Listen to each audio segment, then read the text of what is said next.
Welcome to Awesome Movie Year, the podcast where we take a look back at an awesome year for movies, which is every year. My name is Josh Bell, film critic and writer, and I'm here with my co-host. I'm Jason Harris, filmmaker, comedian, Cosmic Kid. Cosmic Kid. Is that a thing? Dave, got it? I like it, yeah. Do you know what it is? No. It's a Springsteen reference from growing up. Okay. Yeah. Okay, Right. I didn't catch that one. Cosmic Kid in full costume dress. Oh, all right. It's not even like the name of a song. It's just a lyric. Just a random. Just a real deep cut there. Hey, baby, I'm not just going to give you the hits. Yeah. I'm going for the full, Well, the full Monty here. I know when it comes to Springsteen, you know your stuff.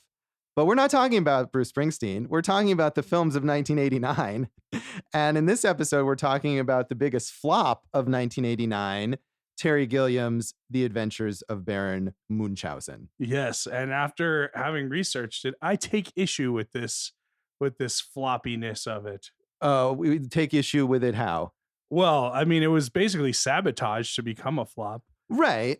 That is true. I mean, and in fact, even I was looking up the alleged financial information on it, and it grossed $8.1 million on a budget that is reported to be $46.6 million, but that is heavily disputed. And supposedly the studio, because there was a turnover in the studio, said, we're not going to give you any more than 25 million, but they had originally agreed to 35 million, and he came in at 35 million. So he didn't even go over at that point. Right. Which I mean, is very anti-Gilliam. That's what he says. And I feel like I like Terry Gilliam, but I'm not always inclined to trust what he says about the budget and things like that. I think it's fair to say that there are a lot of conflicting stories about this, and it's hard to know who to believe. Yeah, I mean, the more you read, the more you could see like this was kneecapped, as we say in Jersey. Huh? Yeah. Someone kneecapped this film before it even came out. But I will say this, it looks like it costs a lot more than 40 million. Like nowadays that would be 180 million the way he made that movie look. Right. And I think I saw in one, it might have been in a review, that if it in fact cost $46 million, it was one of the most expensive movies ever made at the time. But again, it may not have actually cost that much money. So let's investigate. Let's this week on Awesome Movie Year. I think we can still call it a flop because, I mean, any movie that's a big failure like that, you can point to sort of mitigating circumstances. I think especially a lot of movies that fail at the box office and eventually get cult followings, there's always the sort of hindsight about what factors led this to fail and why didn't it reach an audience that it clearly should have reached. And so that's the case here too. Well, in season 1, we covered North, right? Right. Well, yes. And season 2, we covered 2007 flop. I Know Who Killed Me. Neither of those had their own studio working against them. Okay. No, that's true. That's true. And both of those are movies that were commercial flops as well as critical flops and have reputations currently, not only for being financial failures, but also for being very, very bad. And that's not the case here. And even when it came out, I mean, it was nominated for a bunch of awards, and the awards that it was nominated for, I feel for the most part, it deserved to be nominated for those awards. Yeah. I mean, I'm not saying anything negative. I like this movie. But I think we can still call it a flop because there are so many reasons that a movie fails financially, and this is one of them. And if we didn't call it a flop, then this episode is a big lie. Yeah, it's true. And we don't want to lie to our audience. It's our biggest flop of 1989. What else was in the running? We're No Angels, right? I don't remember. Yeah, I think in fact Terry Gilliam talked about We're No Angels and how why it wasn't getting the same kind of blame that he got for going over budget on this movie. But we're not talking about We're No Angels, which I've never seen. Have you seen it? No, I haven't. So let's talk about a movie that we have seen, which is The Adventures of Baron Munchausen. I've seen this one. Yeah. Dave doesn't have to see it. We know, although Dave, you saw this one, right? I did watch this. He's one. doing better. Yeah, I'm this is good. trying, If guys. you I'm have trying. a New Year's resolution of watching the movies for Awesome Movie Year, like half of them, you're head above water right now. I'm crushing it. We appreciate it. Let's not go that far. So again, it may or may not have cost $46 million. It did gross $8.1 million, which was considered a financial failure. And certainly if you look at any of the press about this movie at the time, it was labeled that way. But as you said, it was nominated for 4 Oscars for art direction, costume design, visual effects, and makeup. And I agree that those were all very deserved. It didn't win any of them, but it absolutely could have.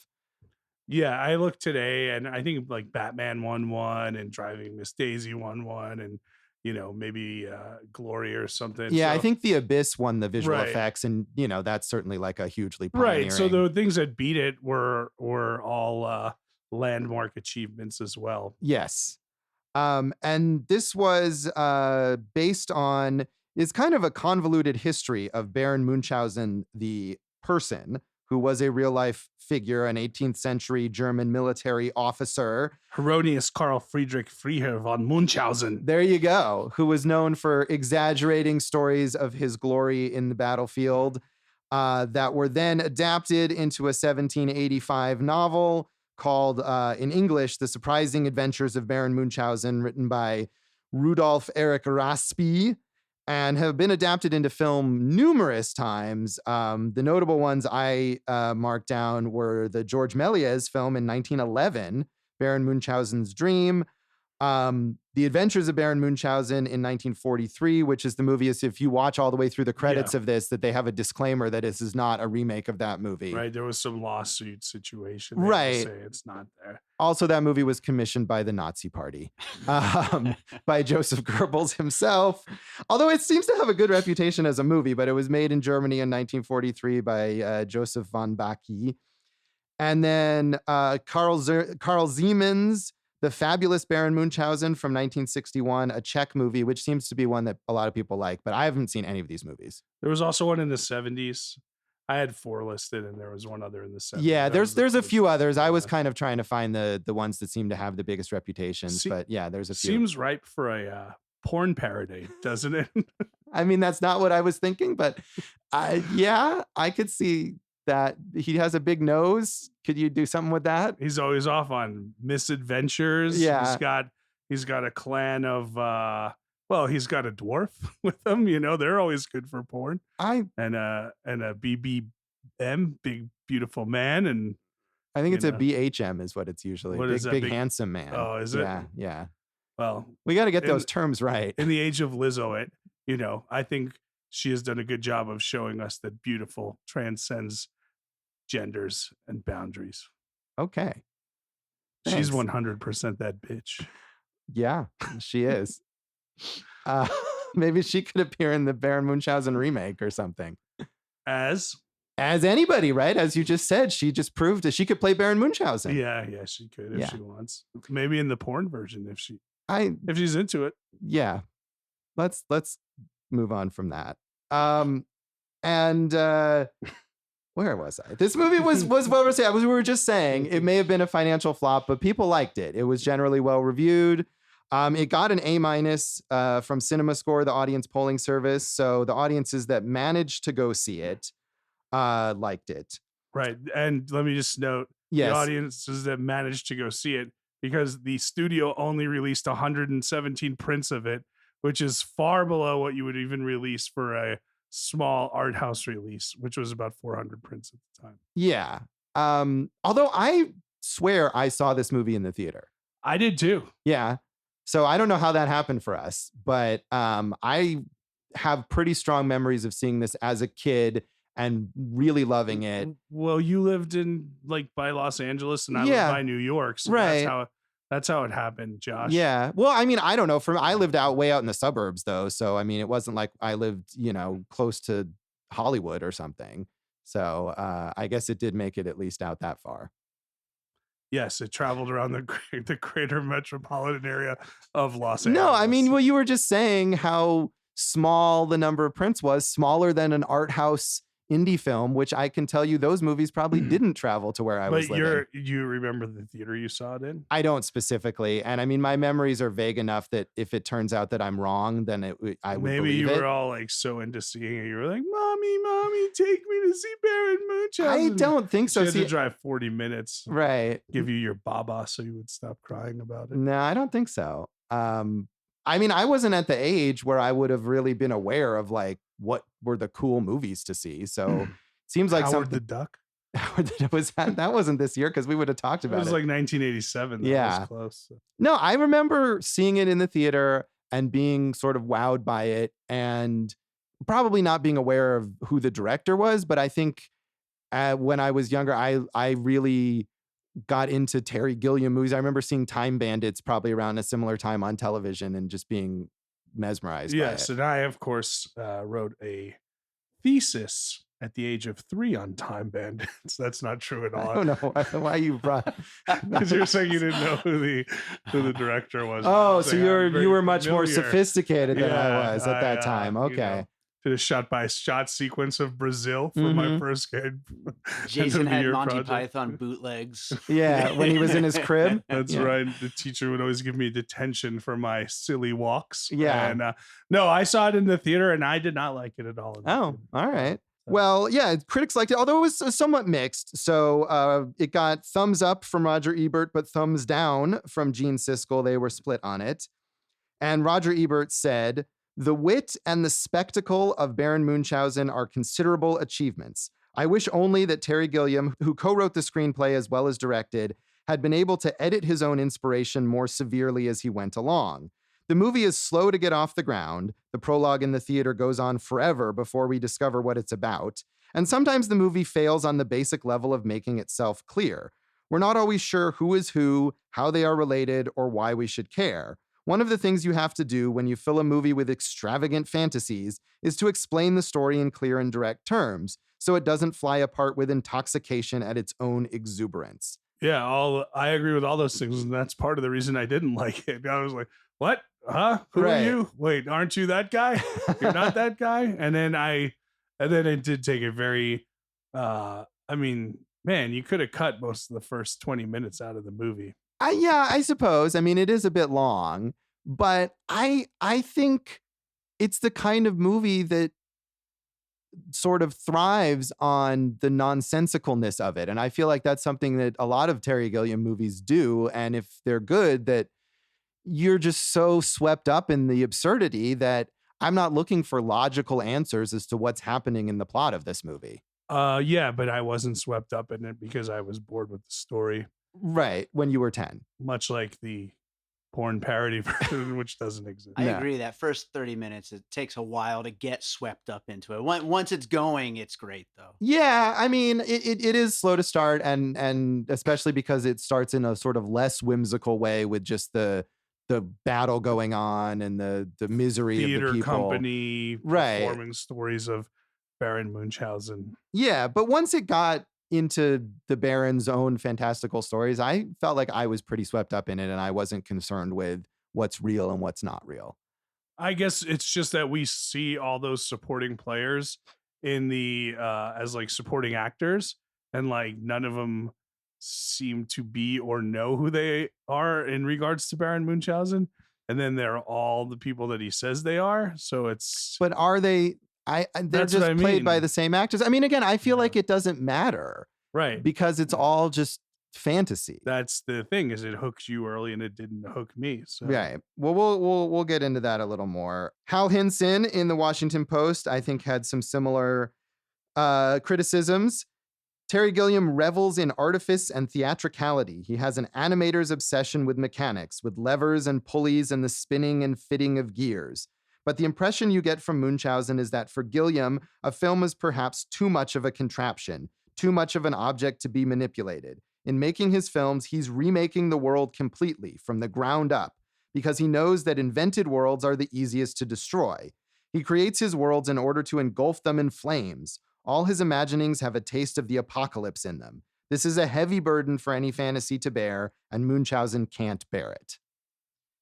So, I mean, I feel like this is a similar criticism, again, that like it's too fantastical, it's too whimsical. And those were the things I liked about it. Yeah. It's interesting because right afterwards he went and did like the Fisher King, right? Right, which was a lot more grounded. Yeah. Finally, Sheila Benson in the LA Times said, "The sheer volume and invention of Gilliam's visual largesse sets him apart, and his wit operates for the most part at large ass? His large S. No, not his large ass. No, we're not on the porn parody. Okay, I'm just wondering. Sorry, let's say. His wit operates for the most part at a dangerously sophisticated level. Gilliam never aims down. His films zing in somewhere at the Mensa level of reference, but he seems confident that we will catch the wit of his visual quotations, and so we do. Like a filmmaking Catherine wheel, he throws off an immoderate art history display. He plunders past film styles with a free hand to make a point. In a peculiar way, the film itself is almost a side issue. Its existence is what's important. It is one of those prodigious leaps of imagination that the screen must shelter or shrivel. Yeah, that's pretty fair, I think. Yeah. I mean, I'm saying, like, if you were like, what are the good things? I'd make a whole list of like good things. And Yeah. like, what are the bad things? I'd be like story. Yeah. But I mean, I guess I feel like all those goods outweigh the bad, and the bad is not, I feel like it's not something that he's trying for and failing. It's something that's not even what the point of this movie is. Yeah. Do you have any more numbers? Well, I mean, it won 3 BAFTAs. Yeah, it was British awarded. Right. Academy Awards. Indeed. And it was nominated for a bunch of other things. And I always like, when you're talking about the budget, before he even started shooting, he was $2 million over budget. Yeah. On day 1 of shooting, they got 24 seconds in the can, On day 2, they had 35 seconds. And I think by like the end of the first week, or the first month, it was like 10 minutes or some crazy number like that. Yeah, I mean, I feel like you can't look at that and say that things actually went the way they were supposed to on this movie. I didn't say that, but it's part of the process. So, yes. It's definitely always part of Gilliam's process, it seems like. The other background thing that I thought was cool is we've already mentioned Time Bandits in Brazil. Yeah. And these 3 form like a loose trilogy based on imagination and how you escape with your imagination as a young, middle-aged, and older person. Yeah, I feel like that's something that he just retroactively labeled them. Whatever, dude. We already did one trilogy reference last season, so this is our trilogy reference this season. So. Sure, let's go with that. And let's take... Suck it, Edgar Wright. Let's take a moment, and then we'll come back and talk about our general thoughts on The Adventures of Baron Munchausen.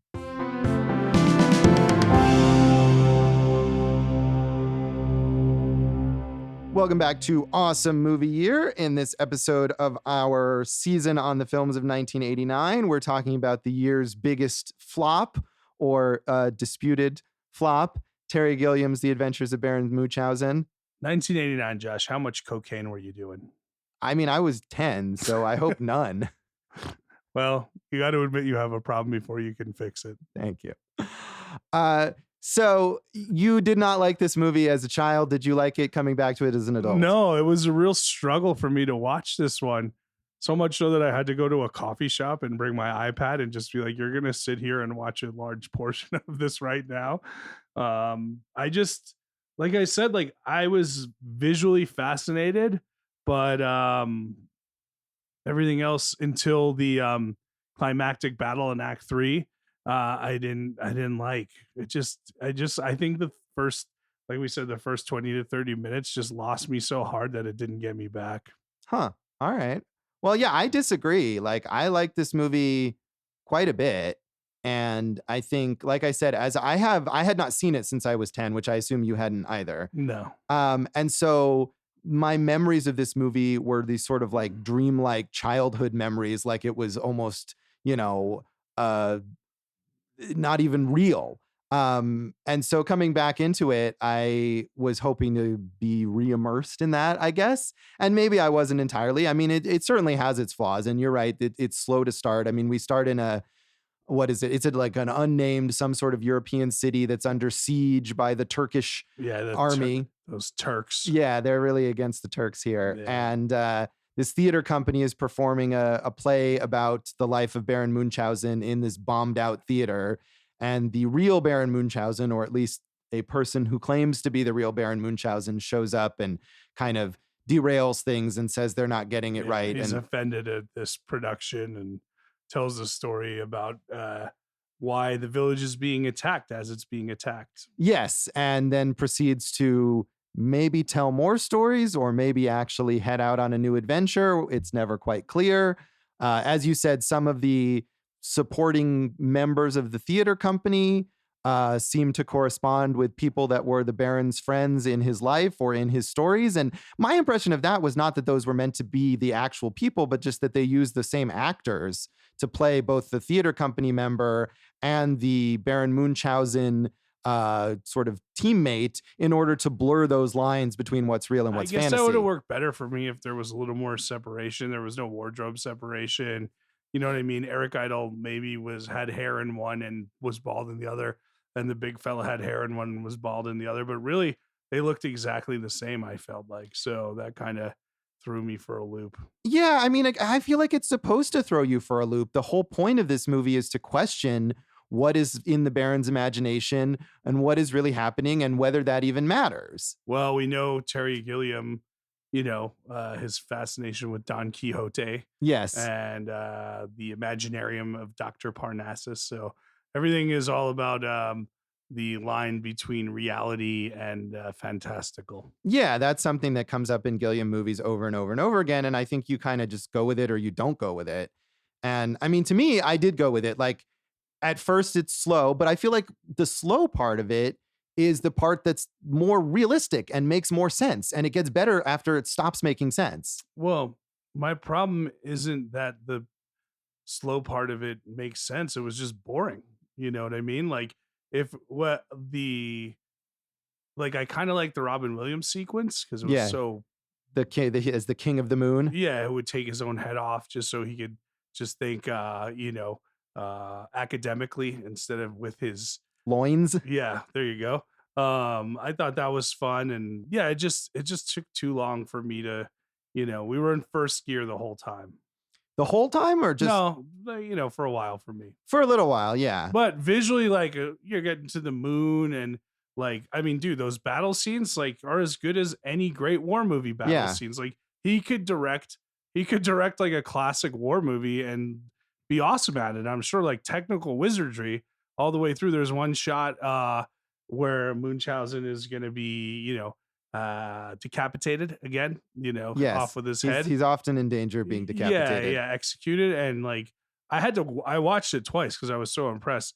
They like track back and the tracking shot lasts for like 20 to 30 seconds. And each time they track, there's another set of soldiers that like fills in the frame. So it's an incredibly impressive shot. Yeah. And I felt like that the whole way through, like, and on the moon, there's like those kind of 2D like theater sets as the moon, which I think I had read they only used because they ran out of money. Yeah, it was a budget thing, but it's super effective. You're right.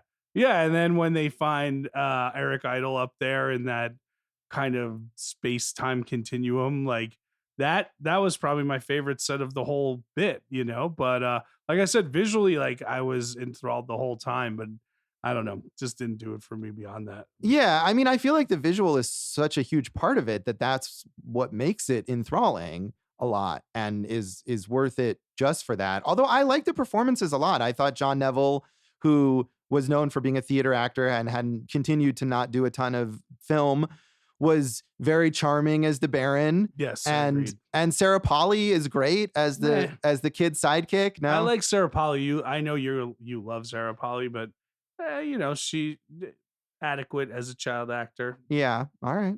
Meh. I liked both of them a lot, and I felt like there was a nice, sweet dynamic between the two of them, and that's something that can ground the story. That you can see that relationship between him and the little kid. As everything is going off and being fantastical and crazy and nonsensical. So that worked for me. Do you think she was upset like that Anna Paquin got an Oscar nod and an Oscar like very same age around the same time? And I mean, no, I would say probably not. It'd be cool if there was like a little feud, because we have these feuding actors and actresses. Wouldn't it be good if we had a feuding 9-year-old against a feuding 9-year-old in Hollywood? I think the answer to that is no. Okay, I just, you talk about how Terry Gilliam spices things up, and here I am spicing up the Hollywood feuds, and you're just rebuking it altogether. Yeah, no, I don't think so. I mean, and I'm not saying she should have gotten an Oscar nomination. I'm just saying that she was good in that role and brought something to the movie that I appreciated.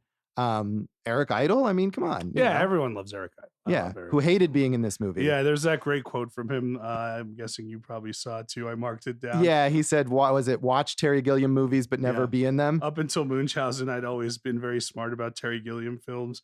You don't ever be in them. Go and see them by all means, but to be in them, fucking madness. Yeah, and Sarah Polley also hated being in this movie. Yeah. So yeah, Gilliam, I think maybe has that reputation for being, not only is he going over budget, but he's pushing actors into places that maybe him, Fincher, Oliver Stone, they all have this reputation of going over the edge. And the results, I think, again, to me, the results seem like they were worth it. This movie was really fun to watch, but obviously not for you. Well, I'm glad that you think the breaking of the spirit of a 9-year-old child was worth it for your own entertainment. I mean, I do. I wonder if those actors said that after it gained its reputation, or if they said it immediately after shooting, like, this was terrible. Well, I know Sarah Polley said it much later because it was as an adult looking Right. back to her childhood experience. I'm not sure when Eric Idle said what he said. Yeah, and remember, this was produced by the collective production company from the Monty Python Players, so he probably had some skin in the game anyway. Yeah, and maybe was disappointed that it hadn't achieved the box office success that they were looking for with it. But I mean, I think whatever problems they might have had personally while on the set, it doesn't come across in their performances. I agree. I like I said, like, and you don't see, like, when you're watching the movie, like, oh, this was like a disaster shoot, but then again, you don't see it in Apocalypse Now either, right? So Right. I mean, I think that that's why I guess I'm saying, like, it's worth it, where movies where they go through all of that and then the result is they get what they were aiming for, then you feel like you don't think about all of that. There's movies where that doesn't happen and you can watch it and you can see how off the mark they were or how much these actors were struggling with things. Right. But that's not the case here. I agree with you on that point. What about Uma Thurman? Were you a fan of her? Oh yeah, I mean, man, what a ravishing debut, right? Yeah. So she's she's a great actress. Yeah. Uma Thurman. Not that in this she didn't really have much to do. No, she plays sort of a symbol more than a person really here. But those early parts that she had were, a lot of people noted her stunning physical beauty, which I think she still has today. So, and she definitely, she jumps off the screen. Yeah, I mean, she's essentially playing the personification of beauty in this movie, playing Venus, as well as, like other actors, playing a dual role as a woman in the town that's under siege. Yeah, I thought Uma Thurman and Robin Williams were fun. I thought Sting's cameo was completely worthless. Yeah, well, I mean, it's only worthless because it's Sting. I mean, the part functions the way it's supposed to, but you're like, why is Sting doing this? And apparently it was, they were neighbors, right? Yeah, he's just doing a favor for Terry Gilliam. I mean, Robin Williams too was doing a favor. He's not even credited in this movie under his actual name. I know. I think he did it for free also. Yeah, I mean, so I think Terry Gilliam, as much as some actors have maybe complained that it was difficult to work with him, he also engenders this sense of loyalty because he, as much as he puts people through the ringer for his films, he goes through that himself. And I didn't get, like we had mentioned, like Fincher and Oliver Stone. I didn't read anything where it was like Terry Gilliam is basically making these actors like pushing them to the brink of mental insanity, which is what, Fincher, because he makes them do like 90 takes, and Oliver Stone, who's always playing mind games with his actors. That's what you hear from that. This just seems like his process is very drawn out. And as an actor, you would get frustrated and be like, can we just call it a day? Can I get some sleep? Right. It's chaotic. But again, I think that's what I'm saying is that, like, as opposed to being this sort of like taskmaster like Stone or like Fincher, he's right there in the trenches with these actors and he's going through just as much of an ordeal as they are. And that maybe is why he gets that loyalty from people. I mean, you've got like Jonathan Pryce in this movie, who is very funny as the rules obsessed bureaucrat who's negotiating the surrender with the other side. And he's been in multiple Gilliam movies all the way through, The Man Who Killed Don Quixote just in 2019. So certainly there are people who work really well with him and are willing to go wherever he asks them to go. Yeah. You're not one of them. I haven't been offered a part. I can't say. No, but you're not willing to go where he asks you to go in watching his movie. I mean, I'll go there, but this one didn't take me there. Yeah, that's fair, I suppose. Was there anything other than the visuals that really stood out to you that you enjoyed? Well, I mean, this was a very, like, if you were going to critique it, like, you could say it was very sequential, as in, like, first we're going to the moon, and now we're inside of a whale or whatever, we're inside of a volcano, and that has advantages and disadvantages. Like, if a sequence doesn't hook you right away, it's going to be tough to get on board with that. So, but yeah, no, I was very impressed with the directing, but yeah, I feel like I'm sticking to my opinion on No, I'm not trying to get you to change your opinion. I just wondering if there anything else that stood out to you. It is very episodic, and I think I saw an interview somewhere with Gilliam and possibly Charles McEwen, who's the co-writer as well as plays one of the Baron's sidekicks, saying how the material in general, whether it's the original novel or the previous movies that were made or just Munchausen himself, it's all episodic. It's just stories like, well, one time I did this and one time I did that. And to fashion it into a cohesive overall narrative as a feature film took a little effort from them. And you're right that it is episodic. They go to the moon, then they get swallowed by the fish, and they go to the volcano, and they're all just kind of, they did this one thing and then they escape, and now they're in a different place doing a different thing. And I felt like pretty much all of those things were amusing, but you're right that if you're not into one of them, you might just feel like, what is there to care about here? And every so often, Sarah Polley says, what about the town? And which I liked, that was part of their relationship, that she's, at 9 years old, she's the one who's concerned about, real world issues. And he, the Baron, is off in Fantasyland, and he's always saying, oh, no, the town is fine, when of course it's not. It's about to be breached and destroyed. Yeah. But in the end, isn't it okay? Well, yeah, in the end, it's okay, but only because they come back and save it. Or do they? Right? I mean, and that's the whole thing there. Do. Yeah. I mean, the town is okay in the end somehow. It's not entirely clear whether it's because the Baron and his people come back and save it, or because the siege ends without his involvement at all. And he's just kind of distracted people with his crazy stories during their difficult time, which is a valuable thing as well. There's a lot of rigmarole to this. There is a lot of rigmarole, I will agree, and I enjoyed the rigmarole. Clearly you did. No, you didn't. So one thing, I don't know, I watched through the credits, and I don't know if you noticed this, but did you note who was the second unit director on this film? No. Michelle Soavi, director of Cemetery Man. Oh, it all comes full circle.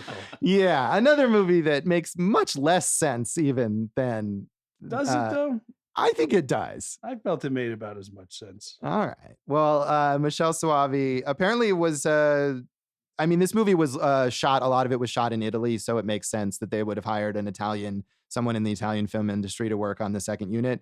But he did also work again with Terry Gilliam on The Brothers Grimm, which was like 16 years later or something. Yeah, I didn't see that one. I've seen it. It's not his best. It's because it's too mainstream. It's trying too hard to make sense, and that's not some of his jam. Other mainstream ones were big hits, Well, it was a big hit, The Brothers Grimm, actually, but I just feel like it wasn't a great. It's been a long time. I saw it in 2005 when it came out, and I haven't seen it since then. But I remember thinking it was all right for Gilliam being kind of forced into a mainstream position.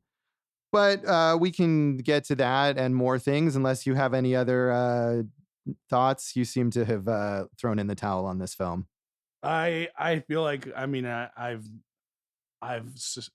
look, much like the many academic papers I've written on the films of Terry Gilliam. Sure. I've made my points. Yeah. And I will let them rest on their merits. So in that case, we should give it a rating out of 5. I don't know what, giant fish, maybe? I don't know. Nah. No. We could do better than that. 5 prosthetic noses. Well, we always do the things. How about we always do the things. You're right. No, but we always use severed limbs or something along those lines. So what would you rather use? 5 supporting actors who may or may not also be war heroes. That's elaborate, but okay.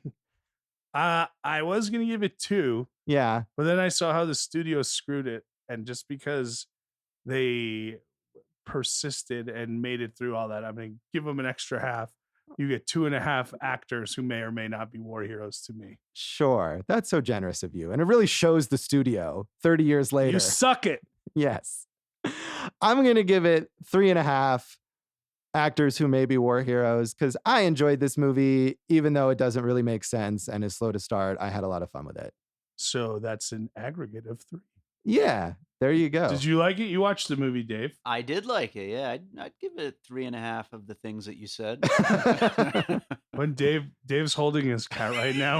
I was He's wondering like if you were gonna bring Dr. that up. Evil over there. No, I was gonna say Melissa McCarthy and Can You Ever Please Forgive Me? Can you ever forgive me? Yeah, that's who you're my He's lead. fabricating his star rating for this movie. I just need you in a crumbly sweater. So.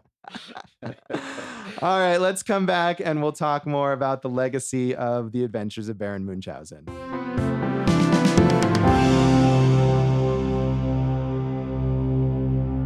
Welcome back to Awesome Movie Year. In this episode of our season on the films of 1989, we're talking about the year's biggest flop, The Adventures of Baron Munchausen, directed by Terry Gilliam. And I mean, the biggest legacy of this film, I think, is Terry Gilliam's continued battles on every single movie that he ever made, I think, pretty much. Yeah, but okay. But he really stuck it to them because, like, you know, all the people who were like hating on him after Munchausen. I mean, and like we said, the 2 before were Time Bandits in Brazil. And then the 4 after it, The Fisher King, 12 Monkeys, Fear and Loathing in Las Vegas, and The Brothers Grimm. Like, man, that's knockout punch after knockout punch, at least from a commercial standpoint. Yeah. And I mean, all those movies, I haven't seen Brothers Grimm, but the other 3 are good. Yeah, that's true. Like I was saying earlier about the Brothers Grimm, I think it's all right. I haven't seen it in a while, but it was a box office relative success. But even so, it took him 16 years to make those 4 more movies. And on all of them, he had to battle every step of the way to get it done. And that brings us to one of the great documentaries about a filmmaker who is trying to make a film, which was Lost in La Mancha, which was the story of Gilliam's impossible until last year quest to actually get the Don Quixote movie made, right? Yeah, and that's a great documentary. And again, that documentary comes in the middle of that period that you were just citing. That movie is from 2002. So amidst making those successful films, he had this giant failure of not making a movie that was made into a movie about how he failed. And then he finally made the movie, and we think it's a success because he got the movie out. And what happens? It's not that great. No, and also, don't they? Oh yeah, there was a whole big lawsuit with a guy who claimed he owned the rights to it. It did come out though. I mean, there was a brief period where it was being held from release, but it's available. You can go watch. I mean, I've seen it. Dave, you've seen it too, haven't you? Yeah, I liked it. Yeah, it was all right. Yeah, I it's think not great, but it's good. Yeah, I think for any movie that you've been anticipating for 30 years or whatever it is, like it's going to inevitably be disappointing. Did you know that? No, that's not always true. So, Yeah. like that Aretha Franklin documentary came out 30 years after she held the footage, and that's universally beloved. People do love that. I haven't seen it. Yeah, me neither. But I know people. You know people, and they love it. They love it. Yeah. He Dreams of Giants. Did you know there's a sequel to Lost of La Yeah, Mancha? I don't believe. Lost I of don't know La if that's been released yet, but yeah, it's the same filmmakers who worked on that. I feel Yeah. like, I mean, I'd see it, but what's great about Lost in La Mancha is the fact that it's about this failure, about this disaster. I feel like a movie just about Oh. the making of a movie that worked is less interesting. No, because you spent the whole episode citing how difficult the productions are for Terry Gilliam. You think this one went smoothly? Well, no, but it ultimately like succeeded. No, I would see that movie, and I think those filmmakers did a good job with Lost in La Mancha capturing Terry Gilliam's madness. So I'd be happy to see that. Yeah, I'd movie. watch them. I'd watch them both Yeah, again. I didn't see the new one, but like the old one and then the new one. right. You So what other do you like other Terry Gilliam movies? Yeah, the ones we just mentioned. Yeah. You know, I got to watch Time Bandits in Brazil. I've never seen. I should have. Yeah, But I disappoint myself again.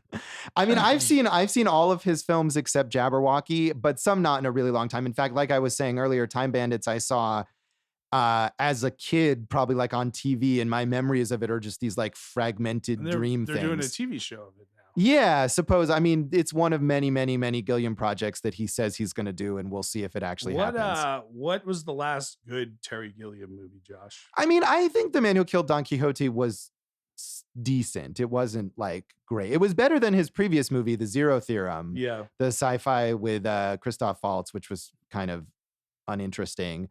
I mean, and before that, I think it had been a little while. That's the other thing, is that he's got these long gaps. Right. Wasn't Imaginarium of Dr. Parnassus, was that going to be Philip Seymour Hoffman or? It's Heath Ledger, Heath Ledger. Yeah. So who died during production. Right, Another so he cast like a bunch of actors. Yeah, and it kind of works in that movie. I mean, that's another movie that's like, it's okay, it's kind of fun, it's not super memorable, but it's all about like traveling into fantasy dimensions. And so Heath Ledger's character like transforms into Colin Farrell and Johnny Depp and I think one other, I can't remember, but it works in the context of the movie. Yeah. And he's not the main character, really.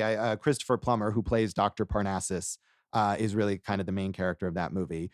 Yeah, I don't know the last Gilliam movie that I really like loved. I like Tideland, which is a sort of a polarizing one, is very, very dark. And I was going to mention that because that's another movie where, you know, he showcases a child actor, Jodelle Ferland, in that movie and gets a strong performance out of her like he does with Sarah Polley here. Yeah, I mean, 12 Monkeys is probably my favorite. I would probably agree. Although I think the Fisher King is probably worth a rewatch to make that decision. Right. Know? Yeah. I'd rewatch any of them because I would too. Terry Gilliam, like when I was 12, probably was like my favorite director or one of my favorites. Like I loved those movies when I was a kid. It was one of the first directors I think I noticed who directed the movies and wanted to see more movies that he directed. But a lot of the movies I haven't seen since then. Going off on a little sideways Gilliam tangent here. Yeah. Have you seen La Jetée? No, the Chris Marker film that's the source for 12 Monkeys. Yeah. No. It's La Jetée is great. And as a film historian, Josh. Yes, who's written many academic papers. You know, I've seen it. Uh-huh. I'm kind of disappointed in you that you haven't seen it. I should see it. But I'll get through the episode anyway. That's good. It's still pictures with narration underneath. Right.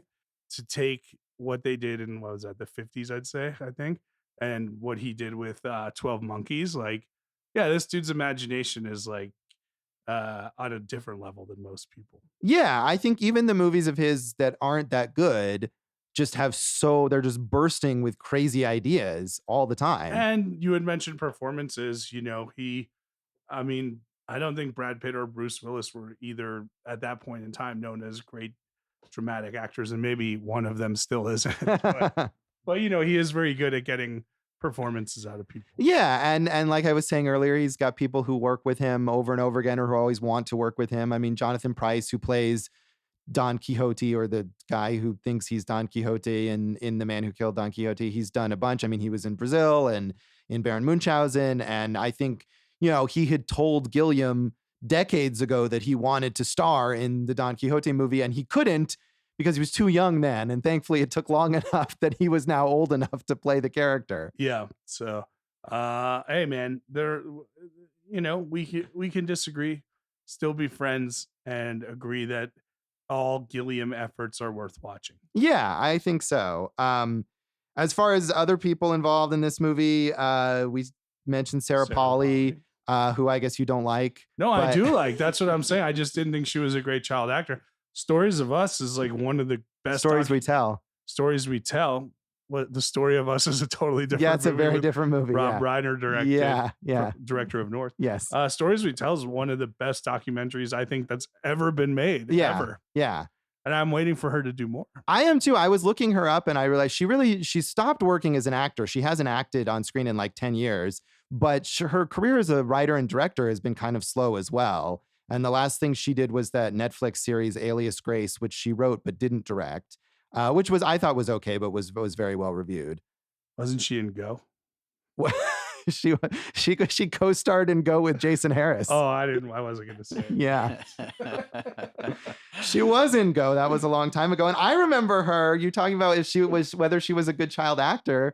I remember her around the same time as Baron Munchausen being Ramona Quimby in the TV series based on those Beverly Cleary books, which I loved as a child. Yeah, I like those books. I bet I'd like them even today. Yeah, they were. There was a feature film version of it a few years ago, and I read one of the books before seeing it, and it was great. Those books are fantastic. So the takeaway from this episode on Baron Munchausen is go read Ramona and Beeze's books.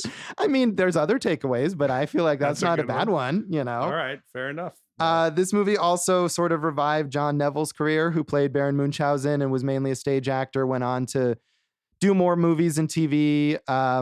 Although, you know, sort of on a smaller scale. I don't think it revived it. I think it helped him transition from more, you know, into more screen via as opposed to just stage. Yeah, he was very successful on stage and seemed like he was fine with that. And Gilliam had to kind of convince him to do this film. Yeah, Josh, there's nothing wrong with being a stage actor. There is not. There's honor in the stage. There certainly is. And I'm sure the Baron would agree. And we mentioned Uma Thurman. This was the first role. Was it the first role she filmed? Yeah, but not the first that was released because of all the difficulties. Got it off of one audition. Yeah, and like you were saying, you can see even in that small part how she just is captivating, and she's going to go on to do great things. I did say that. Yes, and I agreed with it. And I mean, as much as we're criticizing the studio for burying this movie, I think it's in a weird way funny that you still like the situation that happened here, which is the studio gives this like notoriously cantankerous, difficult director a bunch of money to go do his weird thing. And then they see what he did and they're like, what? How could this happen? Like, you'd think studios would not. I mean, it's great when they do that when they give, you know, directors that freedom, but it's just sort of funny to me that this is a story that happens over and over and over again, and studio executives just keep doing it. I found this quote from Terry Gilliam when he was talking about how the studio would just like try to bury it and, you know, made things up about it. He said, it seemed actually appropriate that Munchausen, the greatest liar in the world, should be a victim to some of the greatest liars in the world. Yeah, and that does seem appropriate. So I think that sums things up. That does. That's a perfect way to end this episode. Good job. So that's the Adventures of Baron Munchausen. That's this episode of Awesome Movie Year. Check us out on social media. Yes, check us out on social media. We're at awesomemovieyear.com, or are we? You'll have to go check for yourself. Yes. What is reality anyway? And then Awesome Movie Year on Facebook and Instagram, Awesome Movie Pod on Twitter. I'm at Jason Harris Comedy on all the things, maybe Jay Harris Comedy. You can check either way. And then go for jason.com. I am at joshbellhateseverything.com, Josh Bell Hates Everything on Facebook, and at Signal Bleed on Twitter. And listen to our producer David Rosen's awesome podcast, Piecing It Together. You can find it wherever you listen to this podcast, and also follow us on social media at Piecing Pod. What do we have next time, Jason? Well, we're going into our documentary of 1989, and there was really only one choice. Only one documentary. Not to say there was only one documentary, but we're going to go with the iconic documentary of 1989, Michael Moore's Roger and Me. That is the perfect choice. So tune in next time for Roger and Me. Thanks for listening to Awesome Movie Year. Thank you for listening to Awesome Movie Year. Make sure to follow Awesome Movie Year on Facebook, at Awesome Movie Pod on Twitter, and at Awesome Movie Year on Instagram. And if you like the show, review us and rate us with 5 stars on Apple Podcasts.